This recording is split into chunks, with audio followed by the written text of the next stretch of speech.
In the great epic Ramayana, we revere the righteousness of Sri Ram, the fierce loyalty of Lakshman, the boundless devotion of Hanuman, and the pure, unwavering grace of Sita. But amidst these radiant names, one soul fades quietly into the shadows, a name rarely spoken, a sacrifice barely remembered: Urmila. Princess of Mithila, wife of Lakshman, sister to Sita. For 14 long years, she turned her separation into strength, her longing into penance, and her love into silent meditation. Today, we awaken a story forgotten by time. This is the story of Urmila, the princess who slept for 14 years.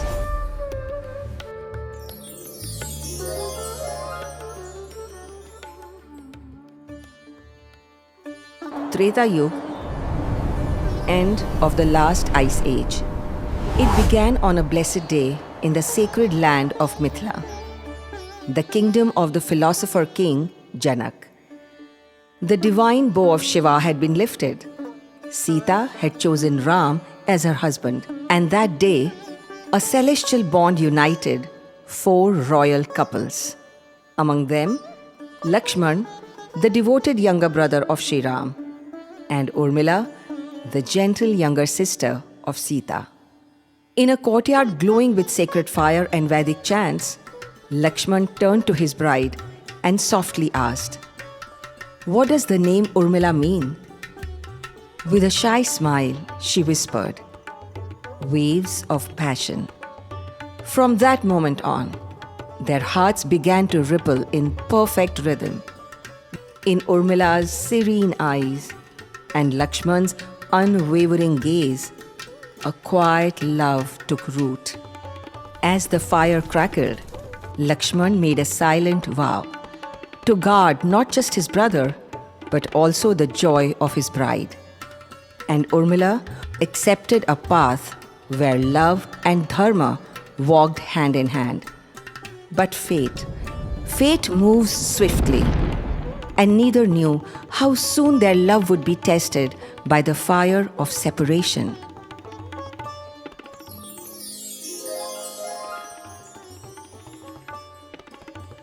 Not long after the joyous weddings in Mithila, owing to Queen Kaikeyi's relentless demand, Ram was exiled to the forest for 14 long years. And without hesitation, Lakshman stood beside him, ready to walk the path of thorns, to serve and protect his brother. But in the quiet chambers of the palace, this decision struck Urmila like a thunderclap. They had barely begun their life together, and now she was being asked to let him go?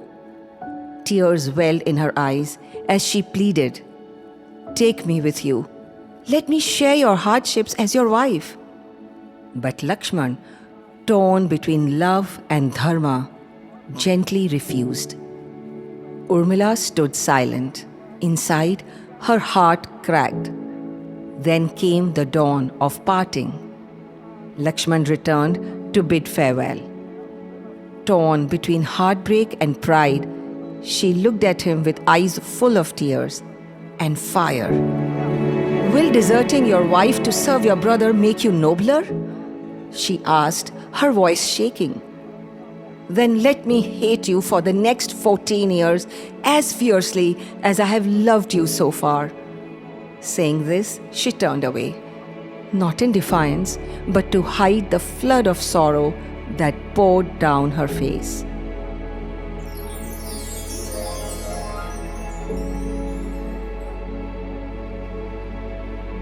Lakshman stood frozen.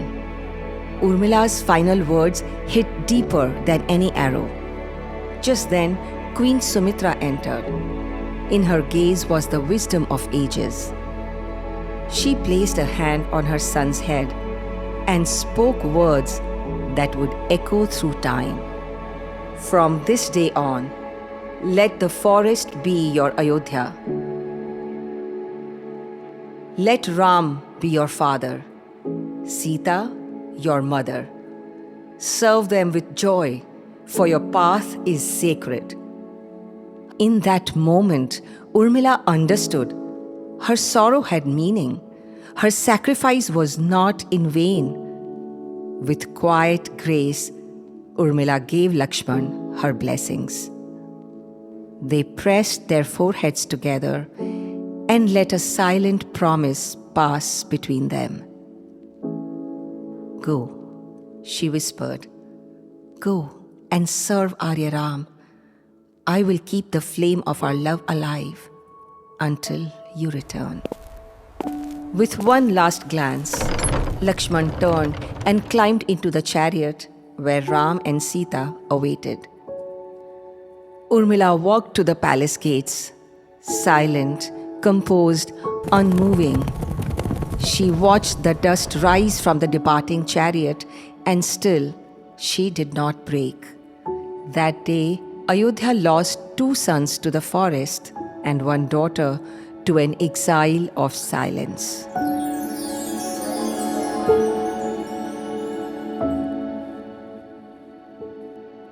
Far away, deep in the forests of Dandakaranya, Lakshman walked the path of duty, serving Sri Ram and Mata Sita with unwavering devotion.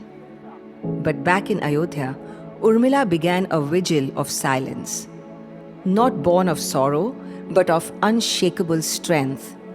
Each morning, she whispered a soft prayer for Lakshman's safety. Each evening, she lit a lamp by the palace window, as if guiding him through the forests back home.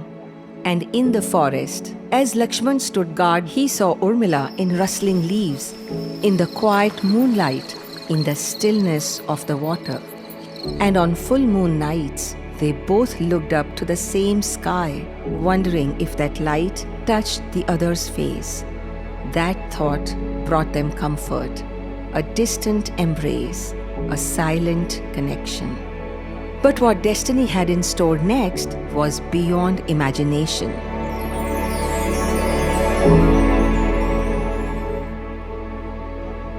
One night, deep in the forests of Dandakaranya, Lakshman stood alone, unmoving, unwavering. A vow had taken root in his soul. He would not sleep. Not until Sri Ram and Mata Sita returned home from exile. But such a vow challenged the very laws of nature. So he turned to Nidra Devi, the goddess of sleep. With folded hands, he prayed, "Mother, grant me strength. Let no fatigue touch me. Let no slumber claim me for 14 years." The goddess appeared, radiant and serene. She looked at him with wonder. "The whole world longs for rest," she said. "Yet you seek to surrender it." She agreed, but with one divine condition. Someone else must carry the burden of your sleep. Lakshman's heart turned to one name, Urmila, the one who already bore his absence, who would now bear even his exhaustion. That very night, Nidra Devi visited Urmila. She explained the sacrifice, and Urmila simply nodded. She lay down, closed her eyes, and surrendered herself to the goddess. Nidra Devi's gentle veil fell upon her, and Urmila slipped into a deep, sacred slumber, a sleep that would last 14 years. As Lakshman stood watch in the forest, Urmila slept. She absorbed his weariness, bore his burden, became his silent strength. But what Urmila entered was no ordinary sleep. In that strange dreamscape, time dissolved. Moments stretched like lifetimes. Lifetimes passed like whispers.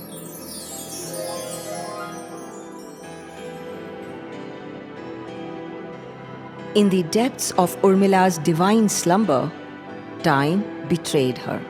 What was meant to be 14 years stretched into a timeless abyss. Like an echo trapped in a cavern, The moment of parting replayed endlessly. Each time, her heart broke anew. Each time, the pain deepened. The palace corridors dissolved. The warmth of her chamber turned cold. And slowly, Urmila forgot the way home. She wandered dreamscapes like a ghost, searching for something she could no longer name. And then, the unthinkable. She lost the path to Lakshman. Every road twisted, every turn betrayed her. She ran, she cried, she called his name. But he was always just beyond reach. Collapsing to her knees in the dream realm, she cried out to the heavens, "O Divine Mother, what is my sin? Why am I imprisoned in this endless night?" Moved by her anguish, a radiant light shimmered into view. Maya Devi, goddess of dreams and illusion. She said softly, "Child, you have carried within you a seed of resentment. For the husband who walked away to follow his dharma, that seed has grown into a tree of grief, and its shadows now cloud your dreams." Urmila's eyes welled with truth. That forgotten pain, it was still there, buried, dormant, but never gone. Maya Devi smiled gently. "Let me show you something that will dissolve even this last shadow." The dreamscape shifted. Grey skies split, the labyrinth melted, light flooded in. And Urmila stood at the edge of a revelation, a truth that would change everything.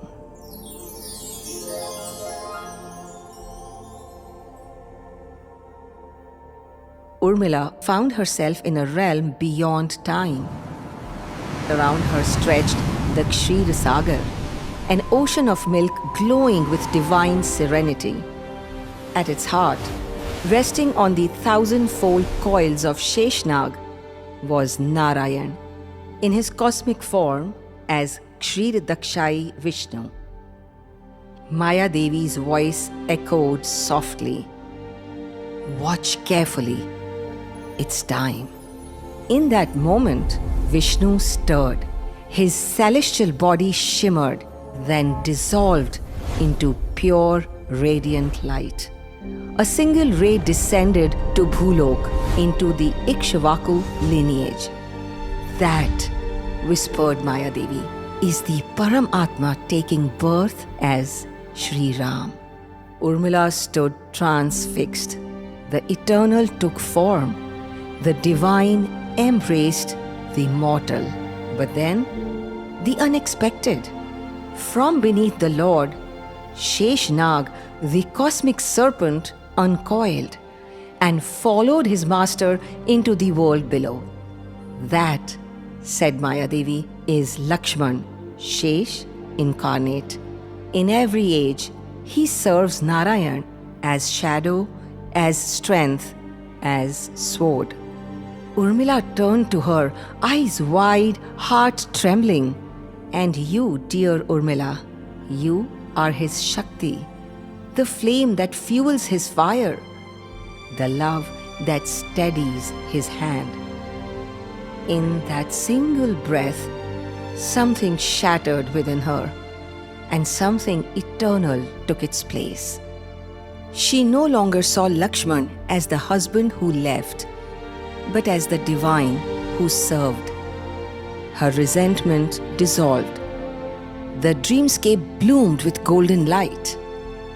And at the end of that path, she saw him, Lakshman, standing beneath moonlit trees of Panchavati, bow in hand, eyes alert, guarding dharma.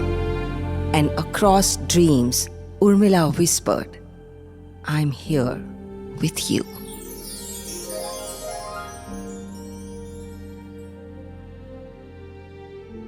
14 years had passed. Ravan was slain. The exile was over. Ayodhya glowed in golden light. bathed in the joy of its returning king. The streets bloomed with garlands, echoed with conches and cymbals. But amidst the jubilation, one pair of eyes searched the crowd. 14 years of buried longing now stirred like a storm within him. He hesitated. How could he leave Rama's side? But Sita, with a grace only she possessed, read the ache in his silence. She turned to Ram and said gently, "Let him go. His beloved awaits." Ram smiled and nodded. In that instant, the soldier became the husband once more. Lakshman turned and ran down familiar palace corridors, past pillars that had stood unchanged for 14 years. His heartbeat raced faster than his feet. He stopped at a door. The door he had once closed with a tearful goodbye. He pushed it open. There lay Urmila, still, silent, asleep. Her face untouched by time, as though the universe had preserved her, just as he had left. Time held its breath. At the sound of his steps, Urmila stirred. Her long slumber slowly receded. Half dreaming, she saw a silhouette. A man, dust-covered, weary-eyed, unknown. She sat up, clutching her veil. A fire rose in her voice. "Stop!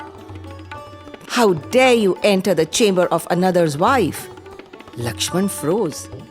And then he smiled, because in that fierce rebuke, he saw the soul he loved, unyielding, loyal, sacred. He stepped forward, voice trembling. "Urmila, it's me." She blinked and looked deeper into the eyes she had once memorized like a mantra. Recognition dawned like sunlight on stormy waters. A gasp escaped her lips. She rushed forward. He reached for her. They collapsed to their knees, laughing, weeping, drowning in the flood of reunion. And for a few eternal moments, they simply held each other. Her tears fell like soft rain upon his chest, and he, who had been a fortress for 14 years, finally let himself melt in her arms. "Is this still a dream?" she whispered. Lakshman pulled her close, his voice breaking with love. "No," he said. "This is home."